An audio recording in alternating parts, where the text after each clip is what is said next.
Welcome to the e-commerce podcast. My name is Matt Edmondson, and it is great to be with you today. We are recording this podcast transatlantic today, which is very exciting. We have we have a dark evening approaching for me, and for Edwin, a sort of a cloudy but bright morning. So, hence, if you're watching this on YouTube, the two very different backdrops.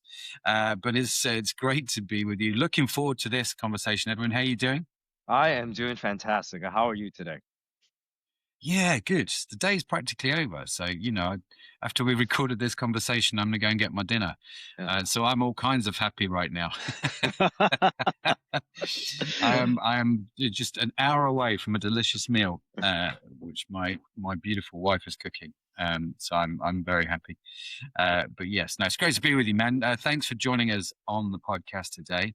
For those of you who don't know about Jet Fuel Agency, just give us a quick 20-second snapshot of what it is you guys do.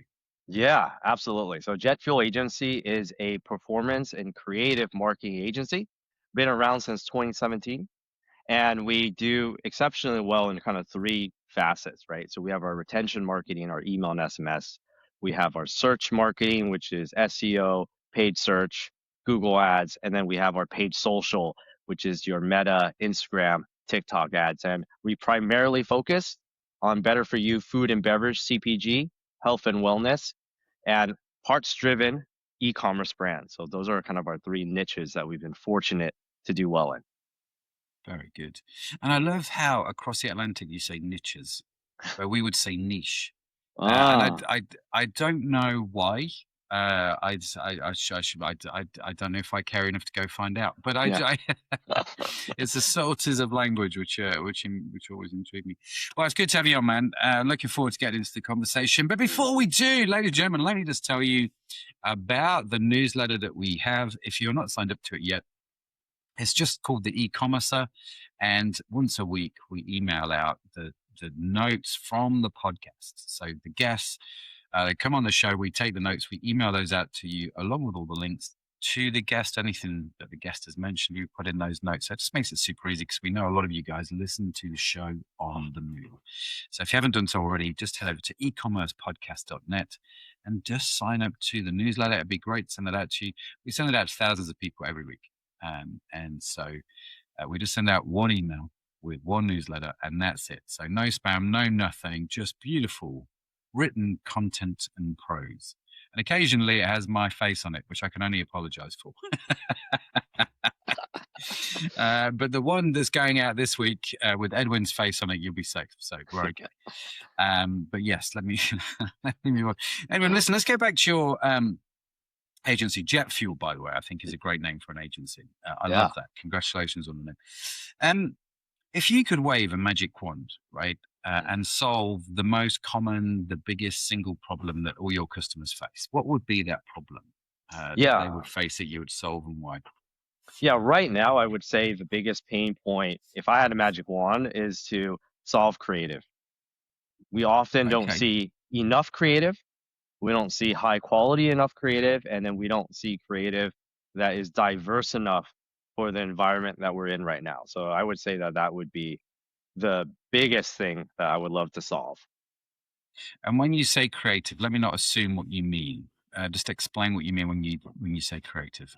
Yeah, absolutely. So, a lot of times when clients or prospective clients come to us and we look at their Meta accounts, the most important lever that you can pull is how are you feeding the algorithm, right? So, the any of the ad platforms, whether it be Meta or TikTok, even Google and YouTube to a certain extent, they function on the back of how strong your creative strategy is and Yeah. how much of the signal are you giving to the algorithm so they could direct you to the best customers possible. And oftentimes, I think there is an element of surprise when we chat with individuals or companies and we let them know how much creative they need and what the gap is right now. So Mhm. that's what I mean by that. Okay, so I'm going to dig if you don't mind me pressing into this a little bit. When you say how much creative they need, and they're always surprised, is that because they've got one or two bits and they need 10,000, or what does that mean? Yeah. So, if you really think about it, And you think about creative almost like day trading, right? You're gonna Okay. have some winners and you're gonna have some losers, right? And Hmm. even if you're the best strategist in the world, you're not gonna win all the time, right? You might win 25 to 35% of the time. Rest of them are not gonna work out. So I think a lot of times when advertisers are running their ad accounts, they're not accounting for how much creative they need to put out there in order for you to have enough winners on top of all the losers that you have. I think that's the first thing that we see, Yes. right? And then second thing we see is creative fatigue, or basically individuals getting tired of seeing your ads is happening more quickly than ever, right? People's attention spans are increasingly shorter. People are reacting to things differently than they were 3 or 4 years ago, right? People's tastes change. Yeah. And all that put together means that this creative engine, it gets fatigued very easily. And you need to be able to keep up with the pace of ads that are getting tired or falling off in performance, and having a strong pipeline to replace those ads and then some, if you're testing. That's really interesting how you phrased this. So finding the winners, that to me, I instantly understand what you're saying because Mm. we've all done it. We've all had this. Guys, I've had a great idea. Yeah. This is gonna kill it, and we do something and it flops. Yeah. Whether it's an offer, whether it's creative, whatever it is, right? I mean, we've just not predicted quite as well as we thought we were going to. Mm. And so I love this idea of over creating, like going, guys, listen, we're going to do 10 items. 7 of them are not going to work. We don't know which ones. We just have to find the 3 that do. Mm. And one of those might work better than the other 2. So we're going to keep going until we find the 1 or 2 that really, really do well. But then if I couple that with what you said about creative fatigue, they're going to do really, really well for a little bit. So I can't Mm. stop the engine running. And so I'm coming back to what you said right at the start now when you said about the amount of creative. I'm thinking, yeah, I can see why you would say that because this seems to be a sort of a constant engine that you need to feed. Yeah. And what we want to do as well is we want to take some of the guesswork away from it, right? So Hmm. as individuals who are running marketing accounts, we often sit down and we say, okay, what's the budget for ad spend for this month, this quarter, and this year? So we Yeah, put a lot of thought and detail into forecasting and modeling that out. However, why aren't we putting that same amount of detail into asking ourselves a question? How much creative do we need for January, yeah, February, March? And what has been really helpful for us is that we have some processes where we can go into an account and we can say, hey, this particular account, if it takes quickly, so it needs about 77 pieces of creative a month. And then we put that into the planning. So mhm, we go to our design team and we say, okay, February, you need 77. March, you need 77. April, there's a holiday and there's a big sale. So we actually need 120, right? And we plan that out alongside our media budgets to make sure that we're always staying on top of that, right? We don't want to be reactionary where we see the account get fatigued, performance is starting to dip. By yeah, that time, it's too late. It's yeah, too late to get the new creatives live, approved, and into the account and built, right? By that time, you're already suffering. So we want to yeah. try to get ahead of that cycle. Wow, that's a lot of creative. When you put numbers on it like that, that's a Yeah. lot. I'm intrigued if I can ask you about this idea of creative fatigue. So I've heard this phrase used Mm. actually. Um, and to be fair, I've used the phrase myself. Um, one of the things that I guess surprises me is how quickly things do become fatigued Yes. when it comes to creative. Because I'm like, I can't remember like what I had for lunch. So how do I remember the 20 ads that I've seen on Meta today? Mm. How will I know that when I see them again tomorrow, I'm like, I've already seen that. I'm in a world where there's so much coming at us. I guess I'm just a little bit surprised by how quickly things get fatigued because it sort of seems contrary a little bit. Right, right. So here's kind of looking at it from the consumer's perspective, right? So let's say you're on your phone and it's 7 p.m. at night and you're scrolling through your feed. right? Generally, what people do is as they get to an ad, there's a decision that they make. Do they stop on the ad?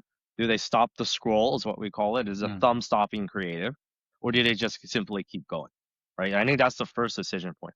If your ad is not good enough to stop the scroll, there's not going to be enough people interacting and looking at the ad for that ad to get enough data to live for a long time, right? So that's kind Right. of like the first really big factor. That's why it's really important for our creative to have a strong, what we call hook, right? Within Mhm. the first 3 seconds, that message has to be so strong that it stops the scroll.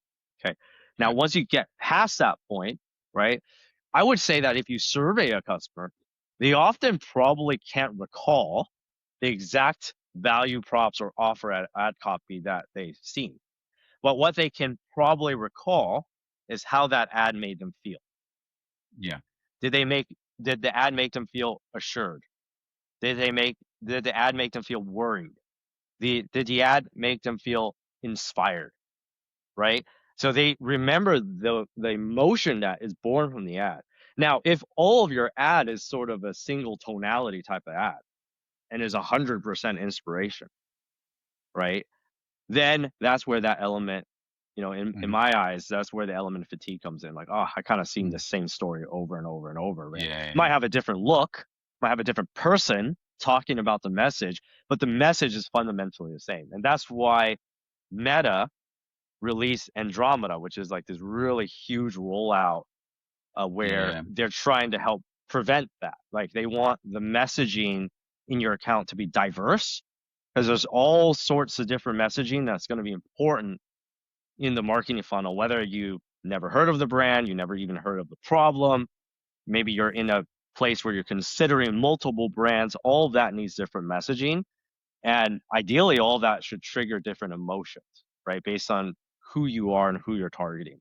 So hopefully that Mhm. makes sense. So I think if people see the same type of emotional flavor, right, then their palate will get tired. Yeah, that's a really interesting point. So it's not just the same ad; it's the same flavor of ads, isn't it? That Yes. that becomes problematic, and why you've got to inject a little bit more there. Well, Edwin, I know we're going to talk about your meta framework. This seems like a good point to do that. But before we dive into it, just explain for those that might not know Andromeda. Yeah, absolutely. So I'm going to do it the best way I can and try to make it simple because it's quite a complex system. But Andromeda is what Meta has released partially in response to some of the data restrictions that has been imposed upon it over the last several years, right? So as you know, Apple and Google and other entities are they're trying to go hard on the privacy game and Mhm. strip away some of the information that is exposed to ad platforms like Meta, right? So no Mm. longer does Meta know that you're a 43-year-old male who's interested in football, right? It has to make an educated guess on who you are. And the data that it has available is what you react to, right? What you react to on its own platforms, it has that data available. So in light of that, Meta has been building this AI engine for a while and has been rolling it out in tranches, right, in Mm. 2024 and 2025. And updates are still being made to this day. And essentially what Meta Andromeda is doing is saying, well, I'm going to take a look at all the ads that you're running. And we have strong AI capabilities, right? So we can look at the imagery, we can read the transcript, we can identify the messaging, and we can do that pretty much instantaneously. And what we don't want, Meta as a platform, what they don't want is people spending time off of the platform. They Mhm. want people spending time on the platform, on Instagram, WhatsApp, Meta, whatever case might be, for the maximum amount of minutes per day. And the only way to Yeah. do that is to make sure that they're not super tired. The people who are consumers on the platform are not super tired of seeing the same ads over and over and over again. So Andromeda, what it does is that if it sees that you have 100 ads and all 100 ads are very, very similar. Like they have the same core messaging. They may have different people speaking or whatnot, might have different formats. But if they're Mhm. all essentially saying the same thing, Meta's going to go, I'm going to treat that as one ad. not Yeah. 100. And then that means that if there's a auction, right, all of the ads run in the auction system. You only get one chance to break into the audience. Previously, you would get 100 chances, right? So a lot of advertisers, myself included, in 2017, 2018, we would build a winning ad and we would build 10 very close variants of it, and it would do really well, right? So if you do that now, it would not do really well That's because it would interesting. treat Yeah. that whole thing, even if I had 11 ads, you would treat it as one ad. And then you would have the same consequences as only running one ad, which is increased fatigue, decreased delivery, and then you're going to have higher ad costs, right? Because you only have Mhm. one ad trying to compete in this very crowded auction. So that is a new ad serving system that they have in Andromeda. And then the reason why they built it is they want to make sure that advertisers have a lot of diversity. So then when you're an end user and you scroll through your feed, you also have a lot of diversity. And therefore you're not tired of looking at ads in general, right? So And oh therefore, you're going to stay on the platform, which comes back to the original point. yeah, so hopefully that makes sense. No, it does, and I appreciate you explaining it. And like you say, it's complicated Yes. because it's meta, and it's meant to be complicated. But thank you for breaking it down like that. So, Edwin, let's jump into your framework. Let's Mm. get into that. But before we do, ladies and gentlemen, let me give you a quick shout out to the e-commerce cohort. If you're a regular to the show, you will know what that is. If you're not a regular to the show, you might go, what's the e-commerce what? The e-commerce cohort is just a bunch of us that get together once a month on Zoom for a call. Lasts about 2 hours, actually. And we just talk about e-commerce, what's going on in our business. We share our sites, what's working. We get feedback from peers.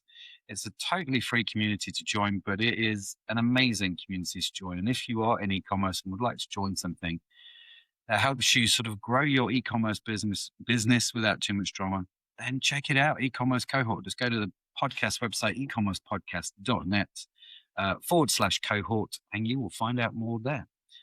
Edwin, let's get into your framework. Tell me a little, give us the overview, and then we'll pick some bits to dive in on. Yeah, absolutely. So framework has two parts, right? I think the first part is the creative framework. What do we do to be successful from a creative standpoint, from a planning, operation, and strategy perspective? And it all kind of starts with the creative. Now, once we have that built, what does it look like to actually put it in the account and have that creative be functionally effective for you, right? And that would be the campaign structure. So I would probably dive first into the creative framework, right? Go for Uh, it. so for us, what we do is every account has its own unique fingerprint, right? Some accounts burn through creative quickly, some accounts do Mm-hmm. not, right? So what we do is we have a formula or a series of formulas where we kind of take the day over day performance and go back as far as we can, whether it be 6 months, 12 months, or 18 months. We sort of break it down by how quickly ads decay in a particular account and what is the average win rate, right? Where we have great ROAS on an ad. Is it 20% of the time we're winning, or is it 40% of the time? Right. And we use that as our baseline. And we take that and we marry that to our ad budgets for the year. Right. And that's how we come up with we need X amount of creative per month, right? And whether Mm-hmm. it be 20 or whether it be 60. And then on top of that, you layer all the other things that occur during the year, sales, Black Friday, whatever the Yeah. case might be, because that's going to spike your creative usage, right?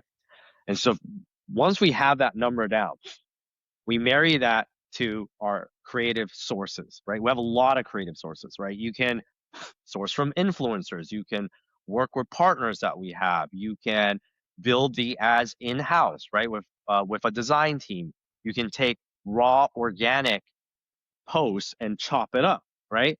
And now Yeah. obviously you can use AI, right? There's all sorts of ways to use AI in a meaningful way to help your capacity and production of ads. And each of those sources have a cost, right? So we Mm-hmm. have an average cost per source, right? So UGC might cost us, I'm making these numbers up. UGC might cost us $83, right? An AI ad might cost us 17 cents. And an in-house ad might cost us 650, right? So we Mm-hmm. take our budget in accordance to how many creators that we need to create, and we get all of our sources lined up. It's almost like a factory, right? Like, so let's say you're Yeah, building a yeah. car and you have your tires and, I think in the UK they call it like the boot, right? Like you have different types of parts that have different Yeah. costs and they have different suppliers, right? And there's probably like 2 or 3 suppliers in case your rubber supplier is out of stock. You have a secondary, right? So we have the same concept. So we get everything into production, and then we create the ads, right? Once we have the ads in, right? So let's say we have 70 ads in hand. I think the most important thing after that is to name them in such a way where our tools and our reporting tools can basically scan the name of the ad and we know what's winning and what's not. Is it a Yeah. fear-based ad that's winning right now? Is it an inspiration-based ad? Is it an ad that is targeted toward a young male persona? Is it an ad that's targeted toward a a mom persona, right? Like those, we need to organize it in such a way where our tools can go and scan the ad performance and we say, oh, holy moly, it looks like we're really crushing it with the mom persona.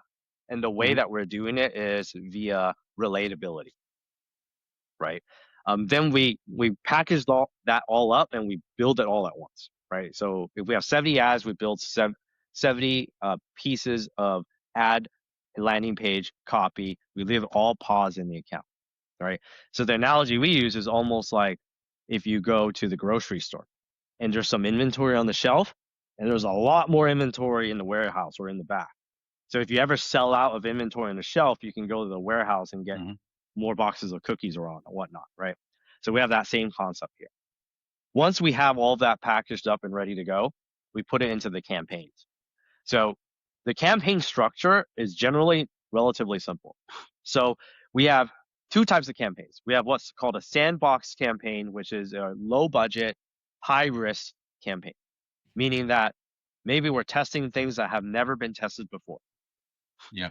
You have a low budget because you don't want that thing running off the rails and spending Yeah. huge amounts of budget, right? And then we have what we call a scaling or graduation campaign, right? And this is a big budget, big campaign that generally has all the proven winners in it. And we have a high budget because they've been proven. They have been proven in the sandbox. They work for us. We love it. Then we're going to graduate them to the scaling campaign so they can really take off and fly, right? So super simplistic overview, but hopefully that kind of gives you a sense of what our framework looks like and what's been working for us. That's really cool. I appreciate you sharing that with us. Let me go back to the beginning Mm. where you're trying to figure out the numbers, and you mentioned looking at things like the decay rate and the win rate to try and figure out how much creative you won. Could you walk us through something there? Because I'm kind of like that. I get the theory, but I'm in practice. How do I do that? How do I go on to? I don't need a step by step. How do I go get that data from Meta? I think people might know that, but Mm. um, just what am I looking for? How that translates to figuring out how much content I need to create. Yeah, absolutely. So here's what I would do. I would go to your Meta account, you log in, and then there's a button that says breakdown, and you break it down Hmm. by day, right? And then you go to the ad section. So then basically you can see how each ad is doing. You can see um, if an ad is doing 10 conversions, 10 conversions, 10 conversions, and then 5, and then 2, right? So that Hmm. would be decay right there. And nowadays, I used to have to do this manually with Excel, but nowadays you can export that whole thing to CSV and you put Hmm. that in your favorite LLM or AI tool of choice. It could be ChatGPT, Gemini, it could be Claude, right? Hmm. And you say, here, my winning cost per acquisition is $50. I want you to calculate over this time period the percentage of ads are winning and the percentage of ads are losing. At the same time, I want you to calculate the average lifetime of an ad at the winning CAC or cost per Hmm. acquisition. You're going to have those 2 numbers. So based on those 2 numbers, you're going to have a pretty firm understanding of, okay, well, my win rate is about 30% and my ads last about 6 days on average, Hmm. right? You're going to have those 2 numbers. And then you can put in your ad budget and you take those two numbers and you kind of backwards extrapolate, right? Well, if I want 30% winners at all times, and I'm spending 50 grand a month, and I know they last for about 6 days, and the month has 30 days in it, right? You do some algebra, right? And I never thought I would use algebra so much in my day-to-day professional life. My teacher would be Yeah. happy. Yeah. But then you would come up with a number. You come up with a number, and therefore Yeah. there's some science and education behind what you're asking your team to do, right? So hopefully you hit that Goldilocks moment where you're not making too many ads, you're not making too few, right? If you had to choose one, I would make too many. But obviously there's costs involved and there's time involved, right? Yeah. So that's what I would do. We're actually building a simple free tool where you can, if you wanted to, you can upload some of those numbers, and then our tool will spit out how many ads you need to make for a month, and that's it. That might be a Right. very simple thing for marketers to do that they might find very helpful. So we're in the process of building and releasing that right now. And I Great. would love to share it with your listeners if that's something they're interested in. Oh, I'm sure. Absolutely. Yeah. Because it saves algebra, which is Yes. a beautiful thing, right? Yes. I don't want to do algebra. Half the audience was breaking into a cold sweat as soon as you said algebra. It's just one of those things, me being one of them. So no, that's super helpful. So I understand how I can then start to piece together how much creative that I need, which is great. I understand how to figure out the decay rate, and I can get AI to help me with those numbers, which is a beautiful thing. So then you came on to the creative sources. So making them, and you mentioned things like UGC, doing it in house, and AI. Let me just touch on AI if I can for a little bit here. How are you using AI? Where have you seen it being used well when it comes to ad creative? Yes, yes. So right now we've been doing a tremendous amount of testing on AI tools. I would say that 80 to 90% of them are not yet production ready, right? At least not Mhm. at the speed and quality that we're looking for. Something that has been very helpful for us is we like to take a winning image or a winning template and then go ahead and kind of modify that and make a lot of different types of messaging with AI. I'll give you an example. There is one ad that we really, really like, or there's a couple, where you essentially see the ad message is text and is inside of another template, right? One of them might be, it looks like you're driving on the road and it looks like your brand bought a billboard, Mm, right? And there will be like a really, witty or quippy one-liner there, right? Saying, I don't know, best thing since sliced bread. Here's a product, right? It looks like mhm. you bought a billboard, but obviously it's AI generated. So with that, if that template does really well, then you could do a lot of different types of testing with replacing what's on that billboard, right? Right. And for AI, it is pretty darn good. Like it's 80-90% of the way there. But I would say most of the general public would not realize that you didn't spend, $10,000 to buy a billboard, Mhm, right? mhm, Or you can do something like you have Office Desk and there is a notepad there, and you're scribbling something like, I really need to lose some weight, right? I'm mhm, making this up again. But and then I'll do like a pretend scribble of, oh, I found this product. This could be amazing for me. And that could be a template. And you could have like 6 mhm. different types of messaging. It looks handwritten, right? So that's kind of our favorite way to use it right now. The second favorite way to use it, which is probably a little bit more boring, is we'll take a lot of our clients have these kind of long form pieces of educational content, which we love, right? Because we love educational content because it's very top of funnel, kind of introduces people to the brand, the problem, and the solution. Let's say Mhm. is 4 minutes long. So previously, our team would have to, they would have to watch all 4 minutes, and then they have to start slicing and dicing and trying to get, 15-second incremental little cuts, and then we'll add transitions and such. So we have tools that does it all automatically. Like it Mhm. basically figures out the most impactful 20 seconds, as in Yeah. your transitions, your end card, your call to action, all that good stuff. It's quite a time saver. So it Mhm. could take literally it used to take maybe 2 or 3 hours to make 4 or 5 clips, and now it takes 4 to 5 minutes, right? Oh So wow. that's Well, that's do you mind sharing what the tool is? I'm curious. we like to use CapCut and Descript. Those are the 2 Okay. tools that we use. Yeah, yeah. So I know that Descript will auto find the sort of clips for you. Does CapCut do that as well then? It really helps us with the templating. So if we find a Yeah. template that works, we import that into CapCut, and then we clean it up, and we could do some remixes or variations depending on our needs. Okay. Yeah. Very good. My my son, going slightly off script, Edwin, if I may, You my may. son has just thank you. It's my show. I suppose I can. Yeah, That's you can thinking do it whatever through. you want.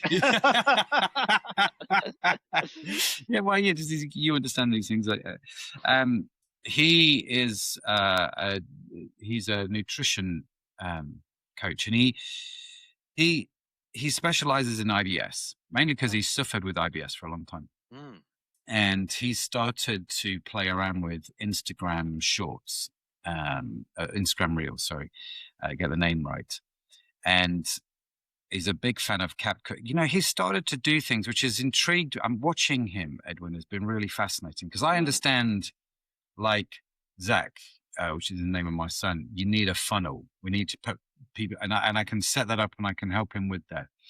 What he's been figuring out on his nutrition videos is things like if he has a tea towel over his shoulder whilst Mm. he's filming, the engagement is greater.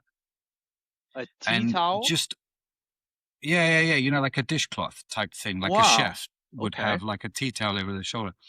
And I guess it just makes him look more chefy when he's doing his food conversation. I don't know. But it's things like this. And it's like if I have the camera 6 inches closer to the chopping board, the engagement is higher. So the Interesting. amount of stuff that he has taken and played around with just to track engagement and figured out on the way is unbelievable. Whereas in my head, I'm like, just go record a video of you cooking food. It's like, well, no, you've not only have you got to cook the food, but you've also got to get the angle of the camera right. And then you've got to get the distance from the camera to the chopping board right. And then I've got to look, and it's just the science of it just fascinates me. That is phenomenal. I should have glued a calculator to my shirt. So see if that help the engagement. Yeah, that is amazing. Good It's for just him. really interesting. Yeah, yeah, yeah. And you know, he's doing super well. He's almost at 50,000 followers now, and he Mm. started a couple months ago. So he's got a couple videos, got well over a million views, and I've learned a lot actually on the short form content just watching what he's doing. And I think the creative itself,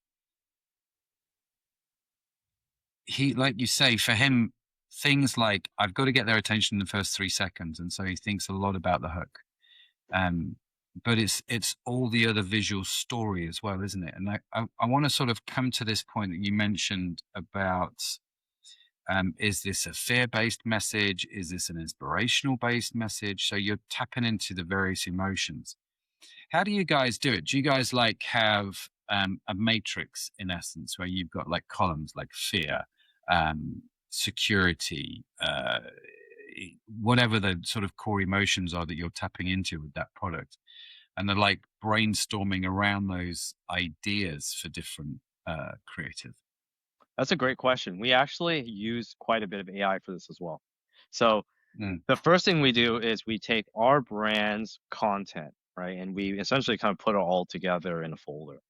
And there's tools that is very similar to the tools probably Meta is using that would allow you to analyze the messaging, the copy, and the sentiment of what you're saying, right? So let's say your brand is often talking about inspiration, right? It's a mhm, very aspirational brand.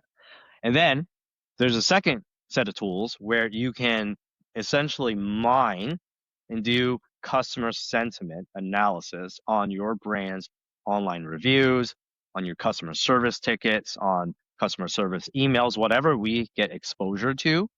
We can mhm, take that information and then we can really look at it and say, oh, customers love the way that our packaging looks when they arrive at the door. It really feels premium. But they really hate mm, how fragile our products are and they break all the time, right? So we kind of get these pain points and why consumers love us and why they could potentially hate us. And we have that second bucket. Then the third bucket is the competitor analysis. So we take all the direct competitors, we ingest all their content, and we see what they're saying, right? And then when you do that, you can identify what's called a content gap, right? Maybe we're talking about inspiration. Maybe the competitors are all talking about the label, right? Like let's pretend we're selling a food product. They're talking about benefits, right? But maybe no one's talking about convenience, right? Maybe no one's talking about convenience, but in the customer reviews, they all talk about convenience. Oh, shelf stable. I could grab it. I could put in my kid's backpack very easily. Then once we kind of have all that together, then we start to brainstorm, where can we fill in the content gaps in a way that's strong of our brand and plays with our strengths. And then then we talk about the convenience, right? And then out of that convenience, the personas are born. Right? Who would care about convenience? Busy parent, right? Frequent traveler, right? If you're always running back and forth to business meetings, always living out of the airport, you want something healthy that's shelf stable and very convenient, that messaging will be a little different for you versus someone who's throwing it into the backpack, right? So hopefully that gives you some insight into how we determine like what are the emotions and the messaging amongst the competitive landscape, and also understanding our brand and our customers really well. No, that's perfect. And you've answered my next question, actually. And can I just say, I love the phrase, the content gap. I think that's a great description for what you're talking about. But you answered my next question. It's like, how closely are you looking at the competitors here of your clients? Like, do you spend a lot of time analyzing competitors? Like we would spend, I would spend, I'm probably slightly slightly sadistic, I suppose, in some respects on this, but I would spend an inordinate amount of time looking at competitors' websites and thinking about what they've done, how it's different, why they've done it the way they've done it. Being a customer, how do I feel about that? Like yesterday, me and the team, we had our website up and a competitor's website up in a mobile format on big screens next to each other, and we're like, well, let's look at theirs, let's look at ours. Is that good? And we really go to town on this, but that might just be me. So, but I'm kind of curious, how much time and energy do you guys put into competitive research? Well, I would say the right answer is a lot in the beginning and not so much at the end, right? Because you don't want to be obsessed with your competitors, because they might not know what they're doing. So that's kind of like a big thing for us, is that we will do all that initial research. We'll keep tabs, right? Like if they have something interesting or something went viral or something we started seeing a lot, we certainly will do a refresh. But we always want to try to keep the main focus after the initial onboarding and understanding of the landscape on how we improve ourselves, right? So it's a kind of quite a like a stoic way to look at our creative process, right? Because once we get that initial baseline, the obsession moves to the customer. Like we need to understand the customer better, right? Not necessarily the competitors. If we have any obsessions, it should be about the end consumer. Yeah. I love that. I love that. Maybe I am slightly too obsessive. It's probably a good way to put it. Coming back, so one of the things you mentioned is you like to measure or like to look at before you start getting the campaigns that your ads match up with your landing pages. Now, if you're creating 77 pieces of content, for example, per month, I'm assuming you're not creating 77 landing pages on your website. So I assume you're grouping then like forms of content to go to, or like forms of creative is a better way to put it, which is going to specific landing pages, or have I misunderstood? You are correct. So we generally group our landing page approach by funnel, right? So if you kind of think of the consumer, right? They have 3 or 4 stages that they go through before they make a purchase, right? You have your awareness, you have your consideration, you have your conversion funnel, and then you have your retention, right? So those are all 4 different stages, and those 4 stages need 4 different landing pages, right? Because you want to educate them, you want to convert them, you want to close them, then you want them to buy again, right? So those are 4 Mhm. very different pieces of messaging. Generally, for example, I'm again oversimplifying it, but for the first stage might be the homepage. And you talk about Mhm. the founder story. The second page might be, here's our product line. The landing page might be a category page. And here's the product line. Here's all the different categories that we service. Once you're into the consideration phase or the conversion phase, that's where you're talking about really kind of hard hitting value props. You're comparing against competitors. You are trying to address FUDs. FUDS, FUDs is fear, uncertainty, and doubt. Those are all things are conversion killers, right? So you address Mhm. those at that stage. And obviously, once they convert, you need them to come back the second, third, fourth time. And that's where the landing page might be a subscribe and save, a new flavor, et cetera, et Mhm. cetera. Those are all things that are designed to capture that second conversion. So that's generally how we think about our landing page mix. That's really helpful. It's interesting you do it on your landing pages on the basis of where they are in the funnel. Love that. Love that. So, where do you see, like if I'm, well, let me rephrase the question, Edwin. Again, I can because it's my show and you have not asked it, so you don't know what I'm going to say. Mm. But I'm just thinking this through as I'm going along. Um, when it comes to creative, right? We've gone through all of this, and I know it was just a hypothetical example where you're like, well, there might be 77 pieces of content we need for the ads. I, as an e-commerce operator, am breaking out into a cold sweat at the Mm. idea of creating 77 pieces of content because I'm like, somebody tells me to write a blog post. I'm like, I can spend 14 days staring at the screen thinking, what the hell do I write? Right. Mm.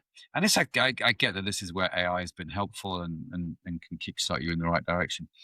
But how do people start to think about creative that allows them to generate 77 pieces of content without feeling the need to sell their soul to the devil to try and get all the ideas, if that makes sense? Yeah. I'm kind of curious. Yeah. Well, let's start. I mean, how I would recommend a brand is you go from easy to hard. You want to kind of Mhm. maximize all the easy, right? All the easy is what you have already because you probably have as a brand lots of long form. Maybe it's a commercial you shot 2 years ago, right? Maybe Mhm. I'm sure there's some sort of, I hope, organic social media presence where you have posts, you have statics, you have short form video. There's a lot that you probably have already built for other purposes. Take all of that and repurpose it. And that could probably last you quite a long time. That could Mhm. last you probably quite a long time, right? And then if we take the 77 as an example, you might get 40 right there, right? Get scrappy, remix it, use tools to help you polish it up. But you probably might get halfway there just by what you already have, right? Then you have the remaining 37. Then you're like, okay, let's go to the medium difficulty. I highly encourage brands to just go take, I mean, we all have a high quality camera nowadays. This is right here. It's on the phone. Mhm. And just either record a 15 seconds selfie video of you, if you're the founder, going through the day, making the product, selling the product, consuming the product. It doesn't have to be polished. Could be, in fact, I would say raw and unpolished and organic and authentic is probably the way to go, especially Mhm. because some customers are developing a, what I call AI eye. Like they can look at something and go, that doesn't smell right. Right. So, Yeah, so yeah, yeah. brands that are more authentic, that are putting out raw, shaky content, that are building the, I would say the emotional capital of their brand, Yeah, you can't AI that. yeah. Like you can't fake that, right? So if you're constantly doing that, you might get another 20 pieces of content, Mhm. right? And it's not a lot of investment. You don't have to hire a videographer. You don't have to do all these things that make, brands and operators go into a cold sweat, right? I would say Mhm. show them a 15-second clip of how your product is made. Show the quality of your materials, Mhm. right? Mhm. Show you go walking into a store and comparing your product's label against your competitor's label. Like something as simple as that could probably get you what? Now you're 80% of the way there, right? Mm. And then the last bit of it is you probably have partners that you worked with before that can help you out, right? I'm almost certain that if you're a brand of a certain size, there's partnerships that are already in play. Whether it be your supplier, whether it be an influencer you worked with before, whether it be someone that has reviewed your product on YouTube, whether it be someone that featured your product on TikTok, reach out to them. Yeah, reach out to them. Simple email, say, hey, like I would love to give you a box of our latest and greatest in exchange for the rights to use this video you already put out, Yeah. right? And Yeah. that could get you the last bit, right? So I think if you do that consistently, you could get 90% of the way there, right? Without having, without going crazy, I think. That's a beautiful thing. Not going crazy. That is a beautiful thing. What do you think to this idea of some of the stuff that I've seen recently coming up on my feed is they're almost pushing into AI. So they've got like what did I see? Two grizzly bears sat by a lake chatting away. Mm, Like this sort of grizzly bear jokes, and it was tied into their product somehow. Maybe one of them was wearing their branded T-shirt or yeah. something. Yeah. What about that kind of thing? I think that plays a role in what I was talking about in terms of ad diversity. You Hmm. don't want the whole account to be that, right? But Yeah. certainly as a piece of the mix, certainly, I think I would 100% test that in, right? I mean, I often use this analogy. It's like cooking a dish, right? So let's say what you're talking about, AI video. So let's say that's a black pepper, right? You don't want the whole Mm, dish to be black pepper, right? But you do want mm, to sprinkle of it here and there with mm, everything else, right? And so mhm, maybe the soup stock, right? The main thing might be your founder videos. Like for your brand, that mm, might be the right thing to have the majority of your content. Again, every brand's different, but mhm. that might be the main component, and everything else is 10-20%, right? But you need a diversity, and certainly there are consumers that react very well to that type of video, and certainly there are consumers that don't, right? So that's Yeah. why you need a little bit of everything. Yeah. And the other thing, I suppose, listening to you talk about what I've seen is a lot of people have done things like founder stories or founder videos and gone, well, that's not work 'cause the engagement was low. And I think what I've learned from watching Zach is it low because the founder story doesn't work, or you just not found the right format to present it? Mm, Um, or maybe you need to wear a tea towel, or whatever it is. There might be mm, some tweaks, and the engagement just sort of skyrockets from there. mm. Um, I I think I'm a big fan of listening to you talk. Going, actually, you need to do a lot of experiments. Don't just try it once and it's going to be put in the bin forever. Mm. Um, you've got to try a lot of different variations to try and figure it out. By the sounds of things. Yes, and your variations need to be going in some sort of direction, right? Because if Hmm. all the variants are all very similar to each other, you're not really learning anything, right? Yeah, You need a zig, and then you also need a zag, and yeah. based on that, you could figure out what's the right path to walk toward. Fantastic. Fantastic. Edward, listen, we are reaching the stage of the show where I'm going to ask you a couple more questions. Number one, what's your question for me? This is where I ask guests for a question, and I will go away and answer that question on social media. So, Edwin, Yeah. what's your question for me? Yeah. What is a situation in your personal professional life that at the time seemed really terrible, but looking back on it, it was a blessing in disguise? Oh, so many. Me too. It's like that's not a 5 minute segment on social media. That's a book. But no, that's a great question. Thank you for that's probably one of the best questions I've been asked. So I will answer that on social media. If you want to know, come follow me on LinkedIn. Just search for Matt Edmondson and you will find me. But yeah, I will answer that on social media. Edwin, listen, loved the conversation, man. If people want to connect with you, find out more about Jet Fuel Agency, maybe I have questions for you direct. I don't know. What's the best way to get hold of you to find out more about what you guys do, other than checking out, obviously, this week's newsletter? But let's assume, for whatever reason, they've not subscribed. Heaven forbid. What's the best way? Yes, so you could check out our site at jetfuel.agency, or you could reach Hmm. out to me on LinkedIn, type in Edwin Choi, and I'll probably, hopefully, be one of the top three. If not, my SEO is not going well. And you should probably look for another agency. Yeah. Proof is in the pudding. But no, that's good. Yeah. Absolutely. So we will obviously link to Edwin's details as well in the newsletter and on the website. Seriously, if you don't get the newsletter, you can find them on the website as well. eCommercepodcast.net. Just go find Edwin's episode and you will get all of those links. Go connect with Edwin. I'm sure he would love to hear from you and answer any questions that you've got. Now, Edwin, we've got to that stage of the show where for those that have stayed right till the end, we like to do this segment called Saving the Best Till Last. And so, I mean, we've talked about a lot today, and I really appreciate all the value you brought, man. It's super fun. We've got 2 pages of notes, which is, it's great for me. Learned a lot. What is, for the next 2 minutes, your top tip for the people listening, the best way to get started with this?